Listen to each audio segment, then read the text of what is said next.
नमस्कार. आज खूप स्पेशल माझ्यासाठी जेवण केले. तर या बघूया काय काय. पुरी, वाटाण्याची पातळ भाजी, गुलाबजाम, भात, श्रीखंड, बॉबी आणि समोसा पापड.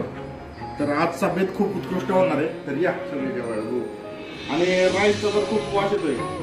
इंद्रायणी राईस आहे मस्त.